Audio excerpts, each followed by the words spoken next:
Hello, and welcome to another episode of Boundless Body Radio. I'm your host, Casey Ruff, and today we have an incredible, amazing guest to reintroduce to you now. Nina Teicholz, PhD, is a returning guest on our show. Be sure to check out her first 3 appearances on Boundless Body Radio on episode 50, episode 258, and episode 347 of our show. Nina Teicholz, PhD, is a science journalist and author of the New York Times best-selling The Big Fat Surprise, which upended the conventional wisdom on dietary fat, especially saturated fat, and spurred a new conversation about whether these fats, in fact, cause heart disease. Named a Best Book of the Year by The Economist, Wall Street Journal, and Mother Jones, among others, it continues to be called a must-read for anyone seeking to understand the amazing story of how we came to believe that dietary fat is bad for health and what a better diet might look like. Nina is also the founder of the Nutrition Coalition, a nonprofit working to ensure that nutrition policy reflects a transparent process and is evidence-based. Teicholz is a graduate of Stanford and Oxford universities and previously served as Associate Director of the Center for Globalization and Sustainable Development at Columbia University. She is publishing amazing Substack articles titled Unsettled Science, along with former podcast guest Gary Taubes, and I highly recommend subscribing to their amazing work. On a personal note, Nina's work has so much influenced my work. I love the book. I get a little emotional every time I bring you on. Nina, it's such a pleasure to be here. So sweet. Well, thank you for having me back on your show. It's such a pleasure to talk to you. It really is like something that completely changed my life, completely changed my career. It's something that we talk about every single day with all of our clients. It's really amazing. And one thing that has changed since last time you were on is you are PhD. I got to add that to your name. Yeah. Tell us about that. Well, it's a little crazy. I think I got the idea because I think I had just seen one too many trolls say, "You're just a journalist." And then over the years, so many people have said to me, "Well, your book is really like a PhD." I mean, it has 150 pages of footnotes. It was definitely new and groundbreaking research in a number of ways. But it was a little bit like threading the eye of a needle to find a place where I could study, because it's called a PhD by published work. So that means I used my book, and I used almost a dozen peer-reviewed published journal articles as the basis of the PhD. But those kinds of PhDs are only offered in the United Kingdom. So then I had to find a university in the UK. Most of them don't offer it, or only offer it to their graduates, or, try to find a nutrition department that wants to embrace the kind of work that I do, since it's contrary to all mainstream nutrition science. So I was very lucky to find at the University of Reading a wonderful professor, Ian Givens, who was my thesis advisor, and he agreed to do it. And it took about a year. And I had to write like a whole new 40,000 words around all these papers to kind of explain and make new arguments and substantiate some of them better than I had before. So it was kind of a slog. I have to say, like, all the work that I had put into making a material seem accessible and readable and interesting and exciting, I had to then reverse process that into really dull academic language, which was painful to do. But, I'm happy I did it now. Yeah. I think I feel good about it. Good for you. That's so awesome. And I don't know if you're that kind of doctor, and maybe this is awkward to do over the TV, but I've got like a rash. Can you take a look and That was the first thing I said when I told my family. My brother wrote back. He's like, "Oh, great." He's like, "I just had this little pain in my back. I'm wondering if you can help me."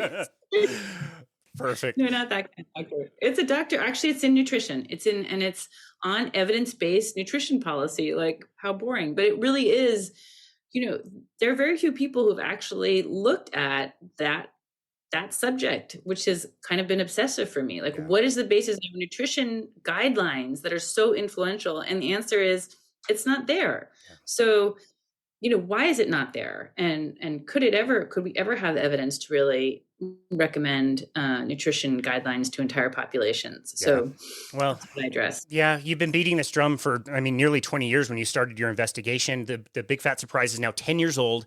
I went back, actually, and found the original interview that I first learned about you. It was September of 2014, so the year the book came out. It was an interview that you gave on Radio West, I believe, with Doug Fabrizio. I don't know if you recall. You've done thousands and thousands of interviews, I'm sure. So, And I went back and listened to it today. I was actually able to find it and I listened to it. And it's amazing how well you were able to describe the issue, even, back then when the book came out, and how much more true everything seems today than even back then. And one thing that was interesting is I heard that interview, and I was very interested in the concept, being a nutrition coach and a personal trainer, and I was bought in, but I didn't buy your book and start reading it until 2016. And I wonder if you've noticed that people have a sense of like resistance to like really learning some of this information. Well, of course. And I'm sure you encounter this as well. Like there is, of course, enormous resistance because it's contrary to everything that people have learned and they think they really know. And if you say, well, it's okay to eat foods that contain saturated fats like red meat or dairy, full fat dairy, like it's just contrary to everything that they've learned. It was contrary to everything I had learned. I mean, I don't know if you remember, I was a vegetarian, or I didn't eat any red meat or full fat dairy for like 25 years, thinking like I really didn't know where that knowledge came from, but it was just like obvious those foods are bad for you. And that's what people feel like, that is just given knowledge. And I think, obviously, I think the strongest resistance comes from healthcare practitioners, doctors, who, they really don't have very open minds when it comes to diet. I think for many reasons, but I mean, obviously, the last 10 years have seen an enormous sea change in the way that people think about this. And I feel lucky to have, I think, contributed to that change. But the idea that butter isn't bad for us, I mean, in some areas like full fat dairy, cheese, I think people have kind of turned a corner on that in many people. And there's a whole like millennial homesteading movement, people going back to, eat more naturally, eat whole foods that include meat and dairy.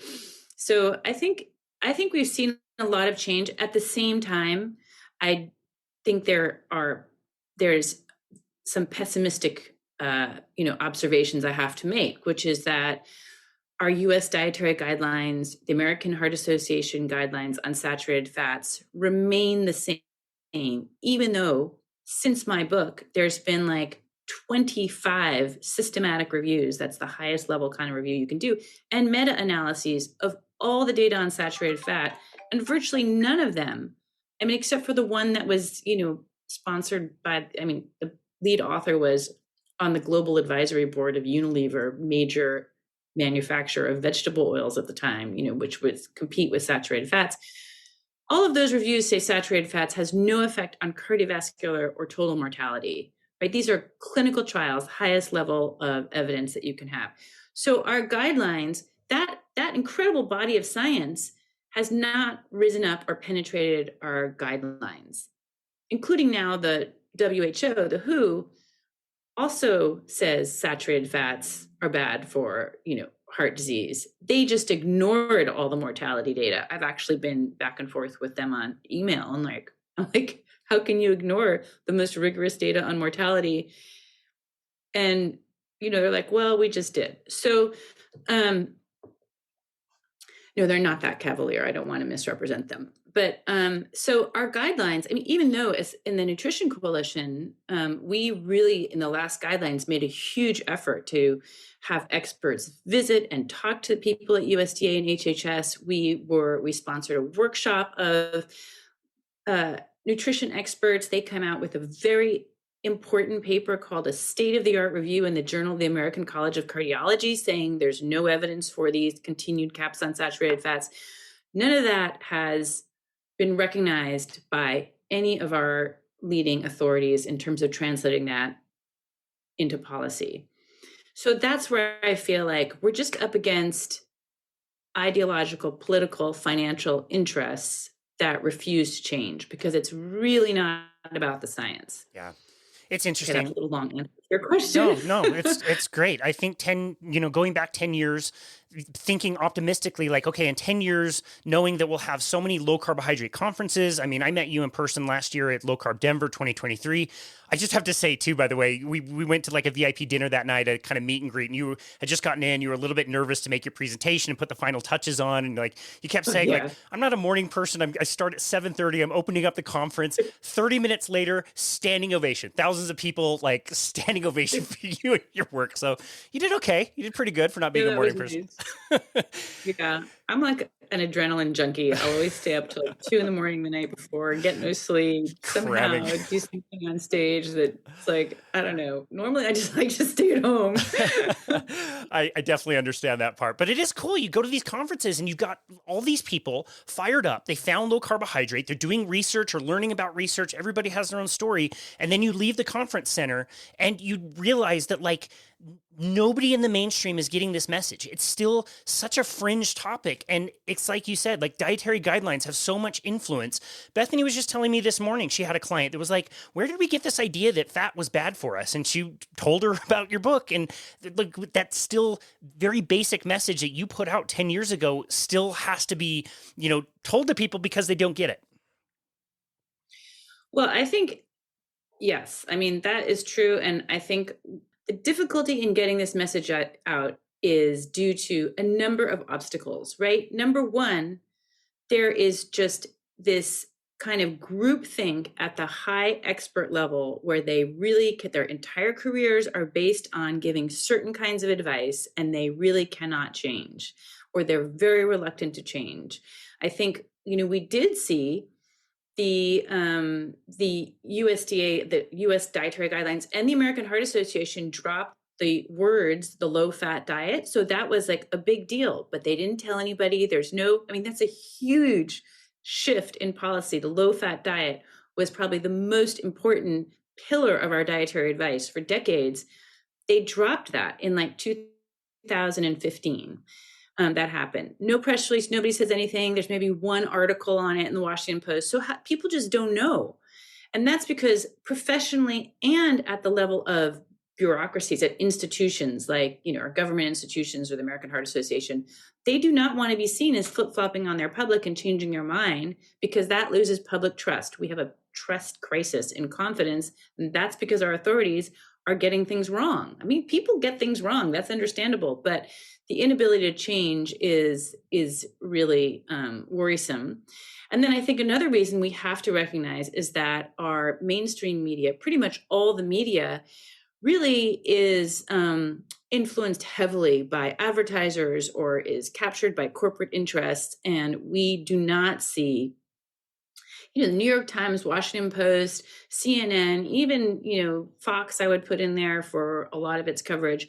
They are just beholden to big food, big pharma, and they just do not deliver on the real science that is out there. And so we're subject to, I think, enormous amount of just really bad media or possibly propaganda about health. I mean, every week. I mean, we now in our column that you mentioned that Gary Taubes and I are doing, we're on Unsettled Science. We'll do a roundup of nutrition news on every Friday. And take your pick of all the terrible articles that come out every single week. Oh, you need to cut back on eggs, or like just old, outdated, non-scientific, non-evidence-based articles. Oh, this week there's one, pasta is good for your health. I saw that.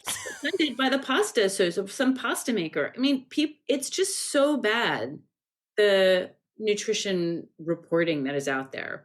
So I think people are constantly getting really what I would call misinformation, on nutrition. Yep. Well, I have to say, Netflix and their documentaries are amazing. I love Netflix documentaries as they pertain to sports. The Drive to Survive about Formula One is incredible. The one they just did about the World Cup in 2022 is amazing, called Captains of the World. There's a new rugby one I want to watch. And I love watching them. And every few months, I have to stop watching them because somebody messages me and said, hey, have you watched this latest Netflix documentary that's about the Blue Zones, or it's about Cowspiracy, or it's about the latest one that just came out, the Twin Study? And I have to watch these. And I hate them them, I know exactly what they're going to be. They take away from the things I really want to watch. And again, this latest one is called the Twin Study, a very intriguing type of an idea of a study that was done in Stanford. And they made this into this pretty documentary that's beautiful and well made and has experts from all over the world and food companies. And it's just, this is what people watch. And it's so enticing that people know after watching this, they know exactly what they need to do and they're misled. And it really, really sucks. Can you tell us a little bit about the Stanford study that this is based on? And first of all, did you even watch the documentary? Did you have to waste your time with any of it? No, Good I for you. have to confess I did not. But like you, I like to watch the ones on sports. I started the one on Beckham. My son's into soccer, so he's like, "Watch this, Mom." Heard it's So so I'd good. rather watch that. But so the I wrote a piece about the study. It's called the Vegan Twin Study that was done at Stanford, and I wrote about that when the study came out. So that was in I did that in mid-December, and that was so the study comes out early December, and the Netflix documentary on the study is all ready to launch like just weeks later. So what just occurred to me when I just heard about that, I was like, wow, was this study designed to like actually like be a media product? Was it a real study? Because it's a short study. It's only 2 months long. The lead investigator, Christopher Gardner, he's done longer diet studies and he knows that you don't get meaningful results in such a short term. Like he knows that. He is hugely influential in the world of nutrition. He currently serves as one of the members of the uh, Dietary Guideline Advisory Committee that's advising the US government on what our next guidelines are going to look like. He himself is a vegan and has been, he was for decades before he started doing these kinds of studies. So he came with a bias into this world, and I knew all that about him. And then I was very just suspicious that they had this Netflix documentary all lined up. I mean, if it was a genuine study and they didn't know what way it would come out, maybe they wouldn't want to actually like sell it already to Netflix, but they had. So it couldn't have been a real study in the sense that like they knew what the outcome was going to be. And I explained in this piece that I wrote that they had kind of cherry picked the outcomes that they were going to look at in terms of cardiovascular health. So they only select LDL cholesterol, which inevitably goes down on a plant-based diet because your plant sterols replace cholesterol on the cell walls, and that causes your cholesterol to go down. And that just always happens on a plant-based diet. But cardiovascular risk as a whole has to be seen in terms of other things like HDL cholesterol, your triglycerides, and maybe some inflammation markers. Like none of that was covered in the paper, even though they only focus on LDL cholesterol. That's one of the tricks of people who want to make the plant-based diet look best. Anyway, there's a lot here that I could talk about, but let me just give you some highlights. So Christopher Gardner's entire center at Stanford is underwritten by Beyond Meat, a fake meat company. It was a 5-year grant, and the whole center is underwritten by this company. What they seek to do is to replace real meat with their fake product. And the way to do that is to convince people that a vegan diet is best. So there's a huge conflict of interest there from the very start, right? And then what else do I find? It turns out the sole funding for this study comes from the Vote Foundation. That's VOGT. Vote, turns out, is Kyle Vote is a member of the so-called vegan mafia, which is a group of Silicon Valley tycoons who invest in vegan-focused companies. He previously spent north of $1 million on the 2019 Netflix movie, The Game Changers, which promoted a vegan lifestyle by documenting the accomplishments of vegan athletes. And he also, and then he gave money not only for this study, but to the production company that did the study. So he funded also the filmmakers, and his whole foundation, the Vote Foundation, is exclusively donates to either animal rights causes, other vegan causes. I mean, it's for vegan advocacy. So is Christopher Gardner doing like vegan advocacy? Well, I discovered that his course where he talks about health, he says he doesn't even mention health. He says what he's not really interested in diet and health outcomes. Even he's in the medical school, right? People go to the medical school to learn about personal health. But what Gardner's interested in are labor rights issues around raising meat. He's interested in saving the environment. He's interested in animal rights issues. Those are the issues that motivate him, which, would be fine if he were in the school of sociology, but he's in the school of medicine, and his job is to try to figure out how to help people understand how they can be healthier. So he's not even interested in the question really of health. He's just using that, it seems, sort of like a fig leaf for his other passionate social justice issues that clearly motivate him. And he talks about it, very openly. And then if you look at his center, what they're doing is not really science. They're doing grants for advocacy. Like there's grants on like trying to persuade all of Stanford doctors to offer a vegan diet, to try to make the vegan diet the default at Stanford events. So trying to influence event managers, a 1-unit course on all the issues, on trying to convince Stanford students that veganism is best. I mean, he is involved. I think it's very clear. He is involved in advocacy. And his advocacy includes what's the best kind of advocacy nowadays is films. You learn a lot more by watching a documentary. It just goes straight into your heart, all those stories and seeing all those pictures, rather than like reading some dry fact sheet. So he knows that, his funders know that. So he's figured out, it seems very likely the thought process here was, let's do this study, twins. What is more exciting and fun and, as he just said, a riot to work with than twins? They make good TV. There's a reason that 2 of Shakespeare's plays are based on twins. Like they're a good topic. So they do a great twin study, short as possible to get anything out of it, and make a movie about it and convince people like this is, the vegan diet is best for health. And that way we'll move people towards, Christopher Gardner, his funders' vision of everybody moving on towards a plant-based diet. So, you only have to dig a little bit to find this. And I think one of the really striking things for me, and this is also in my piece, but the moment that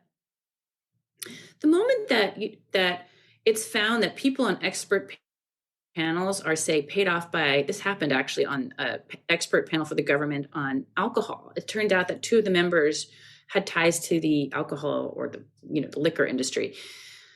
They were yanked off immediately. And you see all these nutrition experts saying, oh, it's so outrageous, such a conflict of interest. How can anybody tolerate that? But when it comes to Christopher Gardner's obvious conflict of interest, which is that he is a vegan advocate for ideological reasons, nowhere.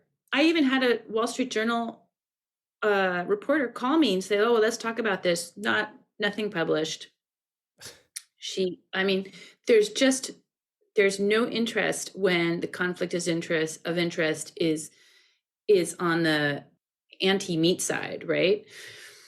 Because people are so anti-meat. So they're just fine with those conflicts, I guess, because there's just no attention paid to them, which is really a double standard. It is. And the way you open up that article, I thought was so provocative. It's like, just imagine if there was a documentary made by a carnivore who's been carnivore for 40 years. He's taken money from the beef industry and he from Cargill. His whole center is underwritten by Cargill. Let's just imagine. And he makes a documentary that's pro-meat. What do you think would happen in that scenario? The world would go ballistic. Yeah.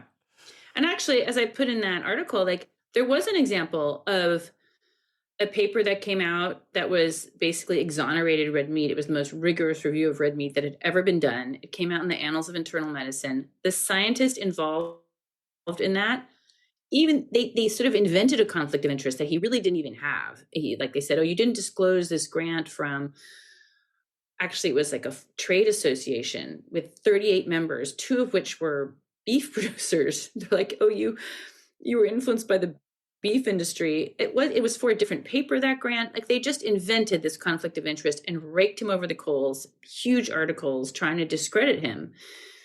And yeah, because they had done this super rigorous level review of red meat and said, red meat, we cannot find the evidence we can't find any amount or of high quality evidence to convict red meat of causing any kind of disease. And they looked at cancer, heart disease, metabolic diseases, like any metabolic markers that imply obesity, diabetes. So yeah, there's really, I've never seen that happen to a plant-based diet nutritionist, even though, many of them have just so many conflicts of interest. Harvard's Walter Willett, I wrote also a piece on him because he's in a similar situation. Nobody ever talks about his conflicts of interest. Yeah. Anyway, that's just the state of play in nutrition today, which is that there's a heavy, like a super strong bias towards a plant-based diet. And I mean, as everybody knows listening to this, and I think it's because the media is so bought into this, we just don't see any good reporting on it. Yeah. Yeah, that's right. If we talk about the study itself, you have to first find an article that links to the study. I spent an entire afternoon reading through the entire study. Even then, you have to click on the supplements. There's like 2 supplemental articles that are each like 30, 40 pages long. And then you start to get to the data and the graphs and see everything and make sense of it all. When I was looking at the study, the study itself to me is like nothing. It's like you said, like, yes, your LDL cholesterol is going to go down on a plant-based diet. This is an 8-week study. The last 4 weeks, they're responsible for feeding themselves. So you don't actually know what they were eating. Even when they were being provided food for the first 4 weeks, you don't know whether they're eating it or not. There were different compliance numbers. And then there's all this stuff that they measure that is getting worse, but they don't focus on it.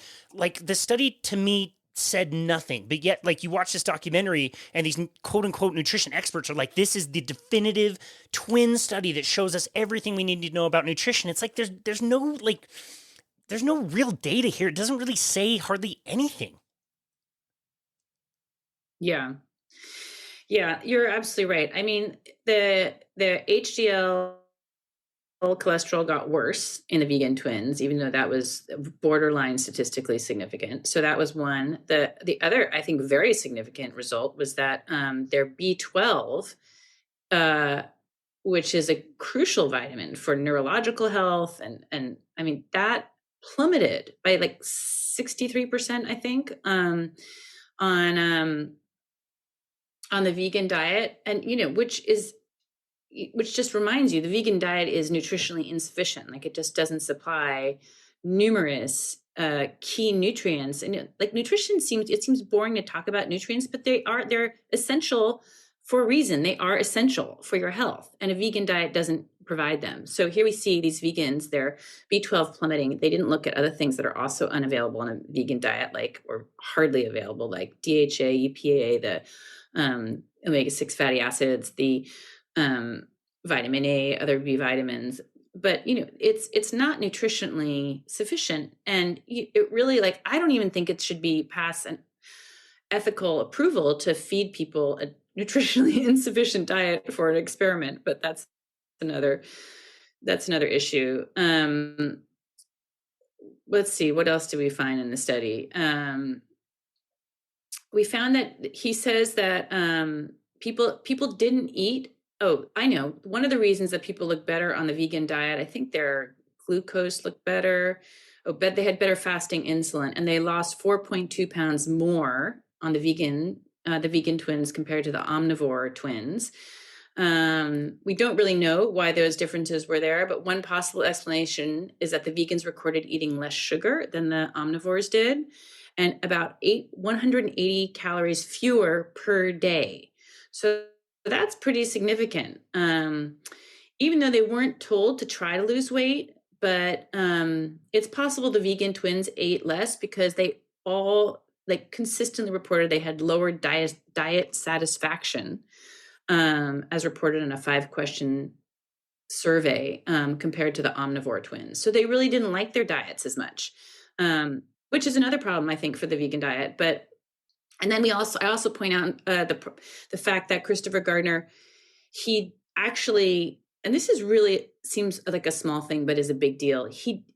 Everybody who does a clinical trial has to submit a protocol for that trial to the National Institute of Health. And I went and looked at that protocol, and you have to follow that protocol, because if you don't, it means if you change your endpoints, like what you're measuring at the outcome of a study, that means if you don't follow your protocol, what you say you're going to do beforehand, it means that you're cherry picking, essentially. When you choose different ones at the outcome, you might just choose the ones that look good and ignore the ones that look bad, which is what Christopher Gardner did. He switched the measures that he reported in his paper. It was not consistent with his original protocol. So, but as you say, even with all of those criticisms, the main thing is 2 months long, just doesn't tell you much, very selective outcome measures. And I think it was a pretty well-controlled trial. They did feed people. They provided all the food to people in the first month, so people really knew what to eat. It's better than just like giving people a diet book and some counseling. That was impressive, but it's just too short to get meaningful outcomes, and they looked at too few outcome markers. Yeah. Well, I don't have the data in front of me, but one of the things I read on the note that you said, how many people are like going to continue doing this, of the question that was asked, like, will you definitely continue eating this way? And the vegan group, 22 people, there was one single person that said that they were definitely confident that they were going to continue doing that. And it's interesting, I wonder why they chose certain metrics like B12. Like if Chris Gardner was so good at knowing how to do studies, why would you study B12? You know that's going to drop on a vegan diet. And they highlight it. And the other thing that was really interesting about weight is they make all these people do DEXA scans. And they show that in the documentary. Like, why would you want anybody to know that? You would want people to focus on weight because, yes, the vegans lost more weight. They show very clearly in the documentary that they lost muscle. They lost more muscle than the vegans lost more muscle. Yes. That's right, they did. Well, I mean, got to credit them. They showed some negative results. That's I think impressive that they did show the negative aspects of the vegan. You do lose more muscle on that because you're not eating enough protein. I mean, you cannot get it's very, very hard to get complete proteins on a vegan diet. Yep. So muscle loss, muscle loss will inevitably result from that. Yep.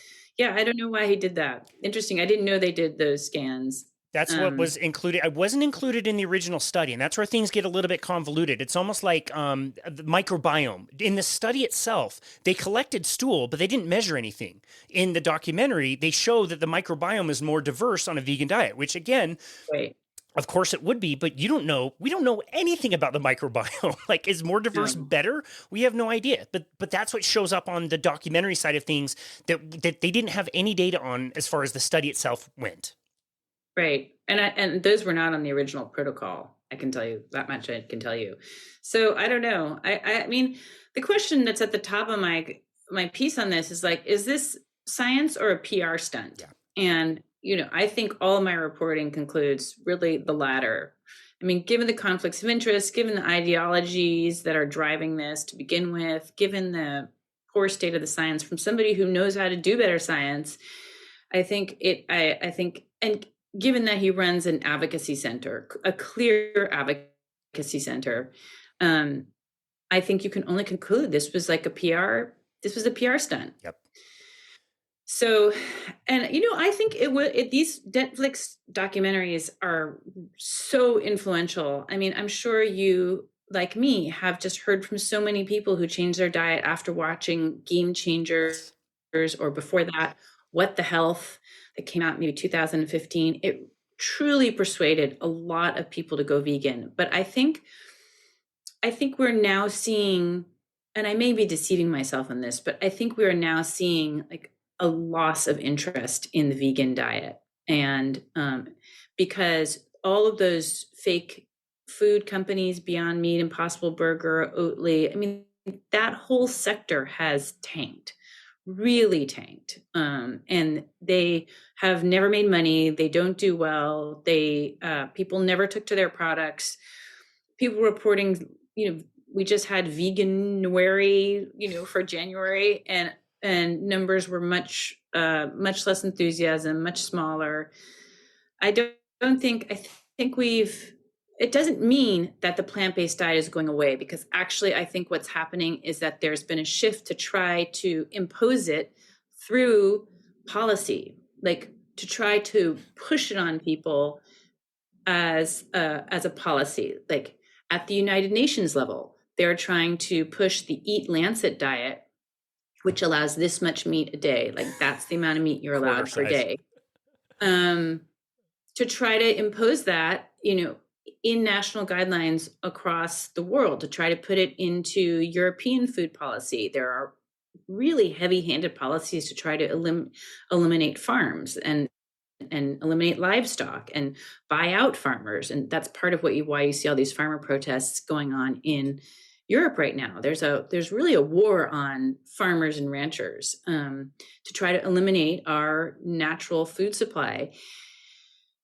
In the US dietary guidelines, we're just coming out with an article soon in the Nutrition Coalition documenting how they're trying to erode the protein category to try to diminish the amount of natural animal proteins, which are the most bioavailable and the most complete, and allow substitutions by inadequate plant-based proteins instead. So in the beverage category, having soy, oat, almond milk replace real milk. And I mean, those others aren't even milks; they're like technically juices. And just to have beans, peas, lentils replace meat. So those are all moves. So what I'm saying is, I think that the plant-based movement is less consumer focused now. Maybe because it hasn't worked, or maybe they've just decided we'll just go top down, and that'll be more effective. Yeah. Yeah. Well, there's definitely, they just keep doubling down. The Tufts food compass we talked about last time, it just gets dumber and dumber every time. Like I'm just hoping that it gets so dumb at some point that like at some point, common sense, like please, like a fried egg is not worse for you than a name brand sugar cereal. Like give me a break. Anyway, the twin study, we see the data, LDL cholesterol goes down by a little bit. No real evidence that that's a good thing or a bad thing. HDL cholesterol goes down. We know that's a bad thing. Triglycerides go up. We know that's a bad thing. They don't highlight those. Right. The glucose did go up, even though fasting insulin did go down. They collected information somehow about telomeres, which I don't know exactly what they did. They haven't published on that yet. That's related, supposedly, questionably related to longevity, but I think they will have a paper coming out saying that the vegan diet contributes to longevity. That's my expectation. They argue that in the documentary, and I don't know how they can even claim that, but like they present the data from the group to the whole group, and it's all feigned. You can tell like this is made for Netflix. It's not like them receiving the clinical data, and they show that telomere length lengthened in 8 weeks, in just 8 weeks on a vegan diet, where on the omnivore group it stayed the same. And again, I don't know how you measure that. I don't know what it says, even what that tells us. But then you cut to the twins, and the omnivore twin is like, wow, my telomeres are getting shorter. It's like, no, they didn't say they were getting shorter. They just said they stayed the same. It's ridiculous. So let me, And is that even meaningful? is it meaningful? Yeah. They ignore all the meaningful things to talk about all the things that we really don't know about. The LDL cholesterol, the weight loss, the microbiome, all of that stuff. I'm going to save you 3 hours, Nina. It's 4 episodes long. They're 45 minutes each. I watched the last episode yesterday and just scribbled down some notes. Your beloved mayor made a cameo. You're a trooper, Casey. Oh my goodness. I'm impressed. We're not going to go over all of these, but I just want to like bring up a few things that I noticed. Again, this is not the study. Now we're talking about the documentary. This is what people see. They don't go digging for the study. This is what is pretty and is on TV. Right. Nobody's reading the study supplement like you and I did. Exactly. One of the big things that comes out in this is the animal welfare thing. And I think you and I and pretty much everybody who is involved in eating food really cares about how our food is prepared, about the industrialization of the food system. As a carnivore myself, I care a lot about where my food comes from. I try to do the best I can. It's not always perfect, and I understand the systems are bad. This has nothing to do with the study, but here we see that ideological BS come in of them showing, CAFOs and, the pig farms and chicken farms. All of that is very apparent in this documentary that doesn't have anything to do with the study. Yeah. Well, I think that this goes back to, I'm not an expert in animal welfare issues, but I just wanted I think that all these other issues, like the way they treat cows, the way that They treat the migrant laborers.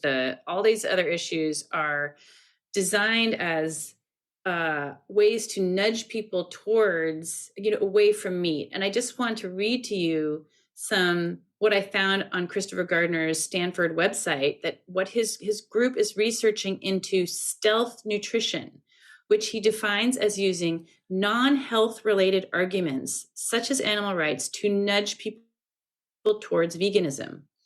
So they are trying to figure out how to inspire behavioral change to improve attitudes towards around adopting more plant-based diets in different populations over time. So they're using these tactics knowingly. These are stealth is actually the word on the website, stealth tactics to try to touch people in a place in their heart where they feel moved to stop eating meat. It's very, compelling. Like, I see the pictures of the cute little lamb faces, and, it moves me too.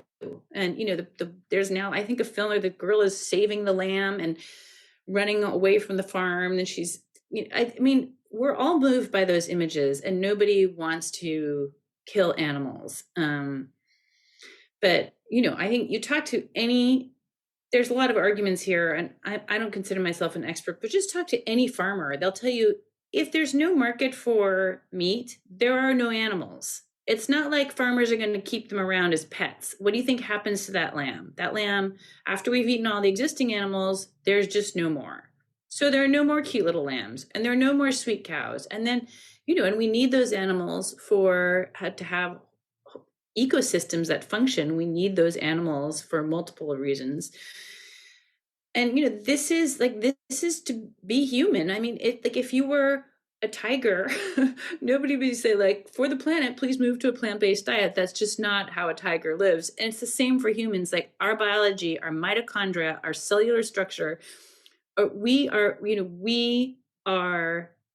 omnivores, if not mainly carnivores. That is our biology. That is our history. We feel very uncomfortable with it because nobody likes killing. And in fact, most societies had, rituals to try to, if you look at the American Indian culture, or even, like Jewish cultures, the whole idea of blessing the meat, blessing the animal. Anybody who's read the Bible knows about this. Like, there are ways to try to reconcile oneself with the loss of life to survive. And that's how humans have always dealt with this. And, it's not pretty, but that's part of our humanity. We can't pretend to be butterflies. Like, that's just not, we're not butterflies. That's right. So that's why, to me, like, veganism is a little bit of they're like a little bit flat earthers. Like, they're just not reckoning with the physical, biological realities of our world. And it's just so deeply naive. But anyway, those are important questions to ask. And as humans, we should grapple with those things. It's just inappropriate to put those images into a documentary that's all about health and biology. Like you said, the things that we need as humans. Several different companies are featured. They've got somebody in Gardner's, I think one of their students branched off and started their company, which is like plant-based ham. They kept showing how they're making like plant-based ham and trying to make it taste good. Pat Brown is featured. You mentioned Beyond Meats. He's in charge of Impossible Burgers. Another company that does plant-based cheese. It's just this nice commercial for all of these different companies, and baked into the whole. What's that? No, it's and it's funded by a guy who invests in plant-based companies. So, maybe those are advertisements for companies he's invested in. Who knows? Absolutely. And the same message about planetary health comes in, and it's so just baked in and assumed. And one guy's like, I think if you were to ask most humans, they would really not want to destroy the earth. So it's like, great. I'm sitting here watching this, and this guy's like, well, you wouldn't want to destroy the earth now, would you? Come on. Great. Yeah, Yeah. it's so inconsistent. There's so many things I could talk about. Michael Greger, of course, makes an appearance. All of these health experts that are experts in plant-based diets, they have the look about them that we all know that's just not really all that healthy. We talked about the muscle loss. There's even like sneaky things, like they're talking about like TMAO and levels and how TMAO levels in vegans dropped and it stayed the same for omnivores. It cuts to the twins, and one of the twins is like, "Wow, I didn't know my blood pressure was related to diet. Like I thought I could only control that by stress." And it's like nobody said anything about blood pressure. We're not talking about blood pressure. Why would you put that quote literally sandwiched in the middle of talking about TMAO? That's a different thing. Yeah. Well, I mean, that's, I think, another thing about doing a study as a documentary where it doesn't go through peer review. You can say whatever you want. You don't have to subscribe to any standards of science. You're just throwing it out there, and it's a documentary. Nobody is reviewing the science in a documentary. Yeah. People who watch documentaries don't we don't really realize, how much they are orchestrated to portray a certain narrative. A TMAO, by the way, is a phony, has been tried. It's been like they have tried to pin that on red meat as raising your TMAO, but TMAO is a metabolite. I wrote about this too. The guy at I think it's the Cleveland Clinic who came up with the whole idea of TMAO. He was that whole effort was funded by a Procter and Gamble grant, and they all owned the patents to the technology to measure TMAO. Like it was really a corrupt. The whole thing was seemed to be corrupted by this pharmaceutical interest. But TMAO, the metabolite, has been found to be much, much higher. It's measured in humans much higher but after eating fish and certain vegetables. So the idea that it's like uniquely the product of red meat, or that it's even bad for you, I think is highly debatable. The whole thing is ridiculous. And the good news is we don't need to talk about that documentary anymore. People are going to watch it. It's got the music and it's beautiful and all the fancy graphs and everything looks great. We can leave that. The bad news is we do have to talk about another documentary that came out last year all about the blue zones. This is a Oh, topic that is very near and dear to both you and me. I've done several episodes talking about the blue zones, and in particular, the documentary that came out about that by Dan Buettner. I know this has been a passion project of yours as well, and you've been deep diving into the blue zones. We would love to hear an update of some of the things you've learned about the blue zones themselves. yeah. Well, I am just at the start, actually, of my serious research on the blue zones. So you probably know about this more than I do, but I will just, as a starting point, say, I spent a lot of time analyzing the Mediterranean diet for a chapter in my book, and it's very, very clear that that is not a low meat diet by any stretch of the imagination. So, not in Greece, not in Italy. And the more meat that people have eaten in Spain, Italy, and Greece, the healthier they have become over time. So, I mean, the better cardiovascular risk outcomes that has been reported in those populations. So that's just my starting point. And I knew how much the data in Crete, the island of Crete, had been distorted.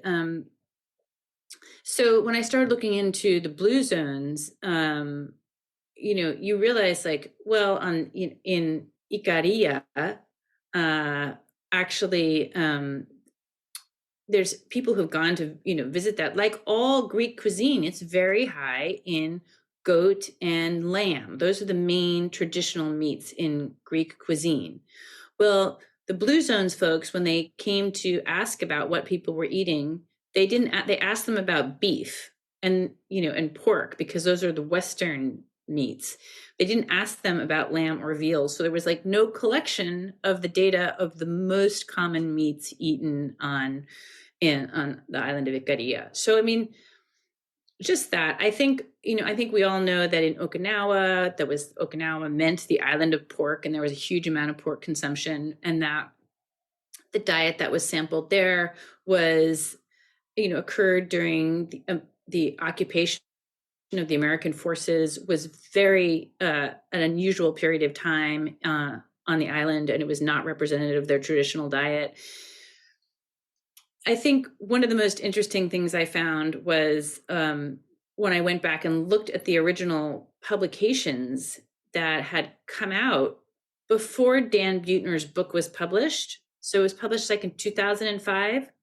There were no peer-reviewed papers at all in the literature when that book came out. There were only 2 articles, not peer-reviewed, part of sort of an encyclopedia, a book, but you don't get peer-reviewed in a book. And one was on Icaria, and I think the other one maybe on Sardinia, but no data for any of the other so-called blue zones. So they really, and they've been scrambling to try to publish papers since then, but basically they came up with this concept, and it became a huge commercial concept that has made them all very wealthy, these original investigators, but especially Dan Buettner. And again, it was like PR, books, articles, all kinds of publicity, but no real science behind it. So, and then there's a really interesting article on the longevity data, which it's by this guy who's a demographer. He works in the Department of Demography at the University of Oxford, and he has on preprint, his name is Saul Newman, and I spoke to him at length. Has a preprint paper that goes into all the problems of the validity of the longevity data. I mean, this is probably all old news to you, Casey, but so, the death certificates are not reliable by any stretch of the imagination. There's so much fraud in the death certificates. And his theory, which I think he proves pretty effectively, is that especially in poor regions where to start getting a pension creates huge incentives for people to say they're older than they are. And most of these age records are self-reported. They're not validated by church records or birth records. So there's a huge incentive to say you're older than you are. He realized this when he realized in Italy that people were turning 114, 115. And he's like, because they had started saying that they were old enough to get a pension, back when they were in their late 30s or whatever. So when authorities go through and try to clean up their records on life, on their death certificates or their records, they see huge amounts of fraud, which he also documents. And in fact, in the U.S., where the blue zone is the Loma Linda, California, which is where the Seventh-day Adventist Church is, and they apparently all have a vegetarian diet. They're a very wealthy population, but when the Center for Disease Control did their survey, an objective survey by the government of their lifespan, their average life expectancy was middle of the range, not exceptional, not what the Seventh-day Adventists themselves were reporting. So, or what the Blue Zone folks found. So, it's not like the longevity data is really not reliable. And I guess we were talking before we started recording, but it's such a cherry-picked set of locations, the blue zones. I mean, the population that lives the longest and also are the biggest meat eaters in the world are people in Hong Kong. And that's still true today. Most meat consumption in the world, longest life expectancy. The Mormons, who live just as long as the Seventh-day Adventists, big meat eaters. So, I documented in my book, like the North American Indians who survived almost exclusively on buffalo. They, their death certificates probably not that reliable, but reported by anthropologists to have remarkable numbers of centenarians. So, I mean, I think that the best you can say about the blue zones, even if everything they claim is true, is that they're cherry picked. They're not representative of the longest lived people exclusively in the world. Yep. So anyway, that's That's pretty much all I know so far. That's pretty good. It's a good start. I can confirm I live here in the Salt Lake Valley of Utah where lots of Mormons live. I was brought up Mormon. You don't shun meat. We always had meat. We had it in a mixed diet, but we always had meat. Like, and the longevity numbers are exactly the same as the Seventh-day Adventists. I know you're just kind of starting on digging into this, but the story that I heard was that it was those like two demographers who were kind of getting started. They started identifying a few places in the world where they thought people lived longer. Then Dan Buettner, National Geographic, got involved with it, identified the fifth blue zone in Loma Linda, which has nothing to do with the others, since this is a Seventh-day Adventist retirement community, not a place where people were born, they live, they die in the same place, isolated communities. This is a wealthy population with an ideological slant towards, again, plant-based diets, and that is what was allowed to go forward, and that was that commercialization of the blue zone. Is that the kind of the way you understand it?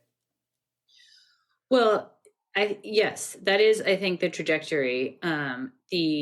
The original demographers did own part of the patent, so they were incentivized to find what they found, and they all made a lot of money because they sold the Blue Zones company to the Seventh Day Adventist Church a few years ago for, I think, I want to say 150 million. I might have that wrong.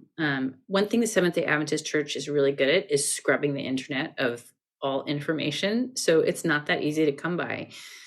But so those folks all did incredibly well. They made a lot of money.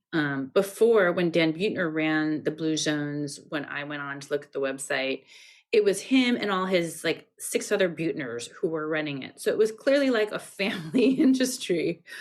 And I think it was probably always pretty closely tied to the Seventh-day Adventist Church. But I think the fact that the church now bought that brand is, shows you, like, I mean, and they're ideological, they're religiously motivated. They have a belief that unless everybody eats a vegan diet, then there will be no second coming. So for them, it's a matter of urgency that they get everybody to adopt a Blue Zone diet. One of the things that Belinda Fetke, who's done a lot of the foundational work in this whole area, she's from Tasmania.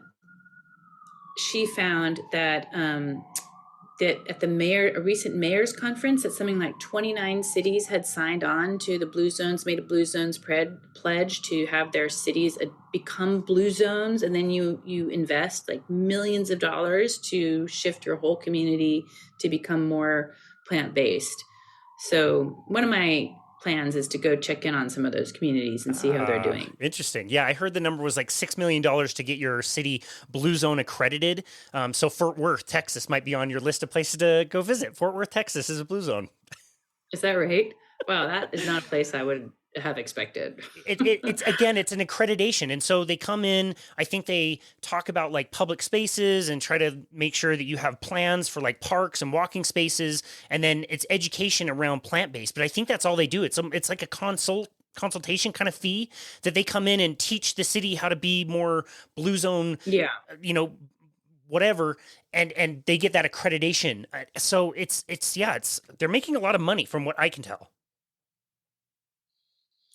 Yeah, I think that, one of the deceptive things about the Blue Zones is that the finding was that it was, I mean, there's maybe 10 things that they say contribute to longevity, having a community, having a spiritual practice, having exercise, doing things that reduce stress in your life, having daily social interactions, all these things, getting good sleep, like all these things, nothing to do with diet. But then the diet one is quite accentuated when they go out and preach to communities.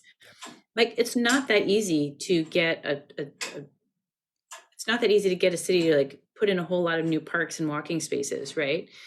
But what you can do, and this has been part of the plant-based message around the world, like the one thing you can do to get healthier, help the environment, like the easy thing to do is just reduce meat or cut out meat altogether. Like, that's the easy thing you can do. It's like recycle a can, cut out meat.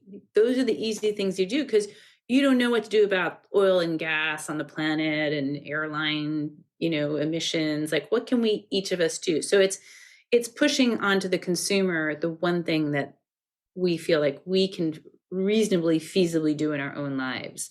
And I think people really respond to that messaging. Yeah. I'm sure you've seen it. It's Like, empowering. they're like, they're doing good. Yeah. It's like, halo over the your halo. head. Yep. The same halo you have over the rack of ribs on the cover of your book. Yeah. Right. No. And that's what It's a lot of, yeah. There's a lot of virtue signaling that goes on. Yeah. And that's what you see in the documentary. Again, if you haven't watched the other one, I would recommend watching this one, but you see. No, I'm not watching. Good. Why aggravate myself? Exactly. No, you see Dan Buettner riding his bike around as if he's discovering these places for the first time. And they go to Okinawa and they say, like, the purple sweet potato was a survival food for us. They come, like, a local resident comes right out to say this was a survival food because they took that food data from 1950. Of course it was survival food 5 years after the war ended. Like, that's going to get you through when you don't have money. Yeah, that's a piece of data that Saul Newman completely debunks. He's like, actually, the consumption of sweet potatoes in Okinawa was low compared to other Japanese places in Japan. And one of the other things he points out is that in their supposed attempt to rigorously document diet, they never consulted the Japanese nutrition database, which is apparently really good. The Japanese are really meticulous about keeping records, and they have this apparently very well documented database on food consumption in every county in Japan or whatever their prefecture. And the Blue Zones authors didn't consult it. It's ridiculous. Or they consulted it and didn't report on it, but they don't report it. Like, that's the best source of data that exists in Japan. It's crazy. I don't know if you eating sweet potatoes. it's right. It's held up on this pedestal, and you talk to people who go there. They're like, "What are they talking about? We don't eat purple sweet potatoes." I don't know if you heard this. It's just anecdote. This was Dr. Bill Schindler actually was looking for a specific type of cheese making, and there's like very few experts in the world that know how to do this. And one of them he found finally and got to travel over there. That was in Sardinia. He found himself in the heart of Sardinia without even knowing that was a blue zone. He said that every house they went to, morning, noon, night, they would bring out a giant platter of meat to serve. And then he asked somebody over the weekend, or somebody told him, like, hey, this weekend we're going to have meat. And Bill Schindler's like, what the hell are you talking about? I'm eating more meat here than I eat at home. What do you mean we're going to have meat? Eating meat to them meant the one day a week that they kill an entire animal and put it on a barbecue and feed everybody with it. That to them was eating meat, even though they ate meat every single day. He said that's so funny. The residents of the area are like, we don't understand why people keep wanting to come and do documentaries about minestrone soup. Like, we don't really eat that very often. Like, it's just so interesting. That's funny. Another great video, if you haven't seen it, is by Mary Roderick, where she and James Connolly, she and Draco he's Greek, he speaks Greek, so he's the translator, and they go to Icaria, where she's spent quite a lot of time, and they interview people in Icaria, and the guy's talking about all the meat they eat and the fact that, like, anyway, it's really like a revelation. And you don't have to dig very deeply to find the truth.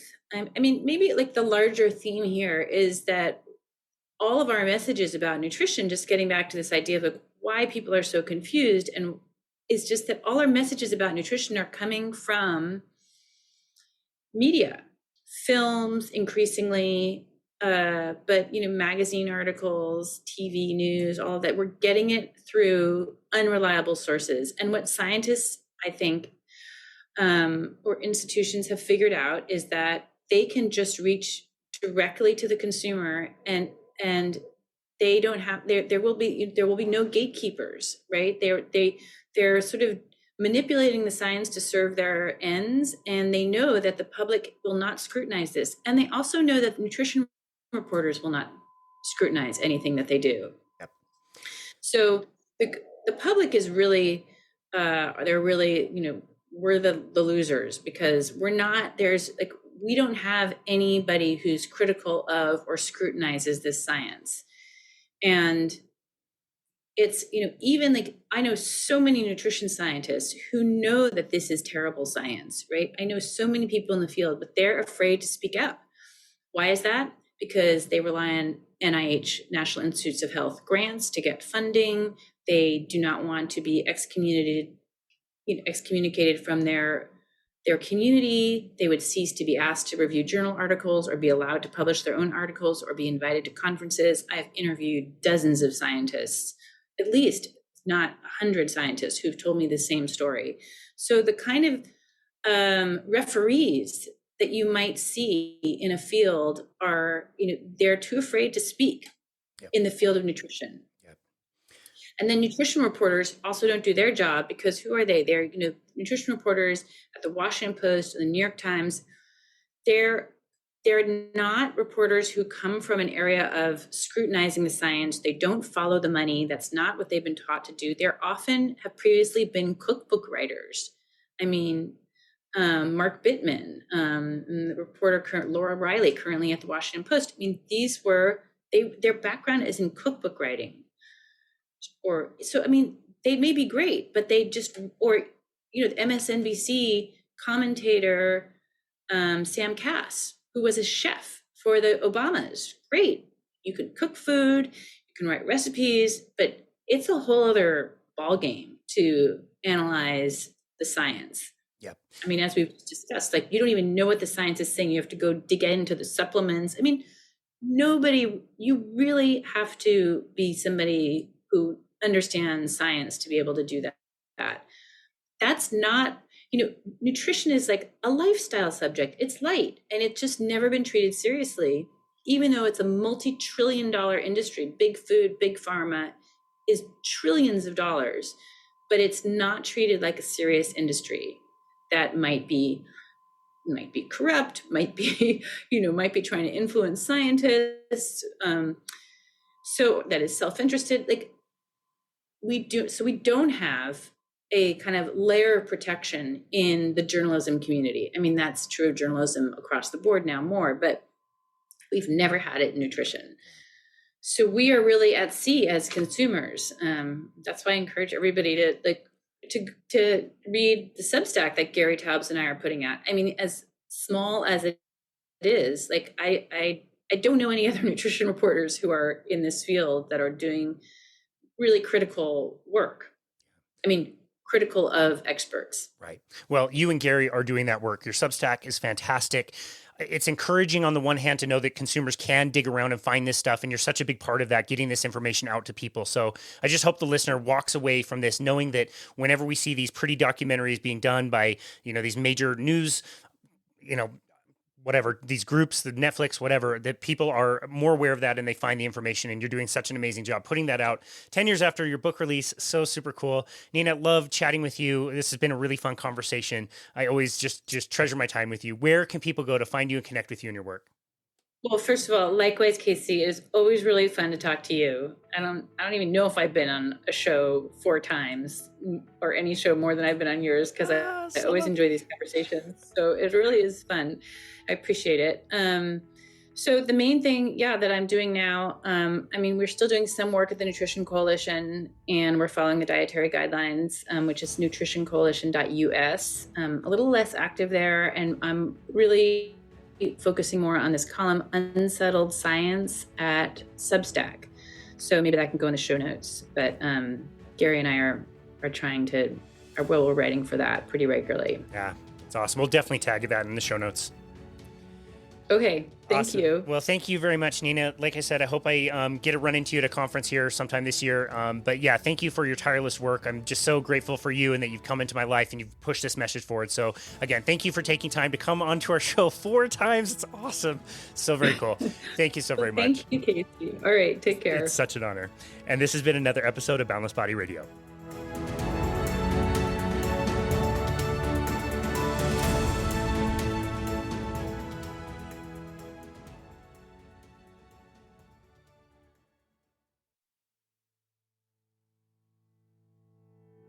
Thank you so very much for continuing to listen to Boundless Body Radio. As 2023 has come to a close and we're starting another new year in 2024, I always try to reflect on not only the direction that we want to go in the future, but also how much we have grown in this last year. Our podcast has now generated well over 400,000 downloads from all over the world, and it's all thanks to fantastic listeners like yourself. I hope you are as excited for the new year as we are around here. The lineup of guests that we have coming up is absolutely staggering, and we're always striving to bring you the best content from the most amazing people in health, nutrition, and wellness. Remember that you can always head on over to our website to book a complimentary 30-minute session with us at myboundlessbody.com. On our homepage, there is a Book Now button where you can select a time to speak with us about your health and fitness plan, especially for the new year. We've absolutely loved chatting with so many of you out there to bounce ideas off each other and try to come up with plans to help you achieve specific goals. And seriously, I really do mean this. Even if it's just to say hello and introduce yourself, we absolutely love connecting with our listeners in the community. Be sure to check out our YouTube channel as well if you want to watch these full interviews and also shorter interviews on more specific topics that are taken from these interviews.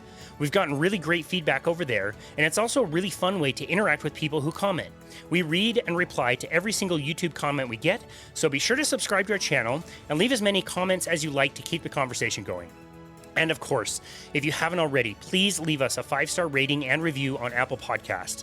It really is the best way to make sure that the podcast gets out to more listeners. Your 5-star ratings and reviews are the best way to support us here at Boundless Body, and to support the podcast at Boundless Body Radio really only takes a moment, and it's very meaningful to us. Cheers to 2024, and thank you again for listening to Boundless Body Radio.